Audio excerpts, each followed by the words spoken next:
मसीहा गुरुजी चैनल में मैं आप सबका स्वागत करता हूं।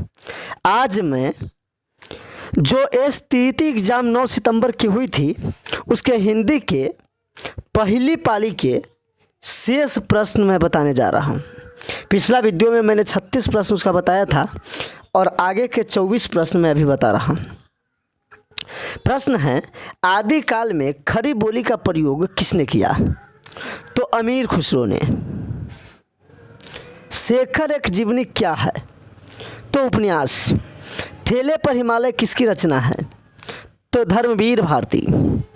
जो परिश्रम करता है वही सफल होता है, कैसा वाक्य है? तो यह मिश्र वाक्य होगा। संयुक्त वाक्य में जो होता है उसमें दो वाक्य जो है, संयुक्त वाक्य में दो वाक्य और, एवं, तथा, लेकिन, परंतु इसके द्वारा जुड़ा रहता है, जबकि मिश्र वाक्य में दो अर्धवाक्य सीधे जुड़ जाता है। अच्छा, मुला दाऊद की रचना क्या है? तो चंदायान। भारतेंदु हरिश्चंद्र ने महिलाओं की शिक्षा के लिए कौन सी पत्रिका निकाला? तो बाला बोधिनी।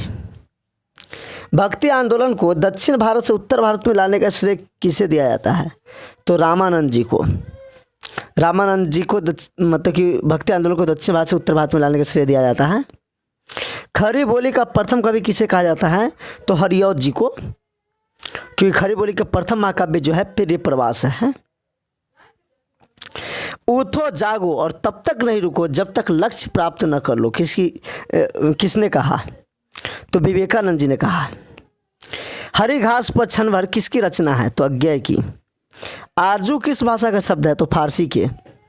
नाटक जारी है किसकी रचना है? लीलाधर जगुरी की। सिक्का बदल गया है किसकी रचना है? तो यह कृष्णा सोविटी की रचना है। अगला प्रश्न है, उद्धव शतक किसकी रचना है? तो जगन्नाथ दास रत्नाकर की है। अगला प्रश्न है, कीर्तिलता विद्यापति ने किस भाषा में लिखा है? तो अवहत में। अगला प्रश्न है, जूथन ओम प्रकाश वाल्मीकि की कैसी रचना है? तो आत्मकथा है। हाँ, अगला प्रश्न है, आंख से अंधा गांठ के पूरा मुहावरा का क्या अर्थ है? तो मूर्ख धनवान। गुरु ग्रंथ साहिब की रचना किसने की? तो गुरु अर्जुन देव ने की थी। नकेन के अंतर्गत कौन कवि नहीं है? तो जो ऑप्शन दिया गया था उसमें केदारनाथ अग्रवाल जी नकेन के अंतर्गत नहीं आते हैं। संचार भाव की संख्या कितनी है? संचारी भाव की संख्या। तो संचारी भाव की संख्या 33 है। मार्क्सवादी विचारधारा किस काल के अंतर्गत आते हैं? तो ये प्रगतिवाद के अंतर्गत आते हैं। प्रयोगवाद की स्थापना किसने किया? तो प्रयोगवाद की स्थापना जो है अज्ञेय जी किए थे। कौन प्रगतिवादी कवि हैं? तो केदारनाथ अग्रवाल जी प्रगतिवादी कवि हैं।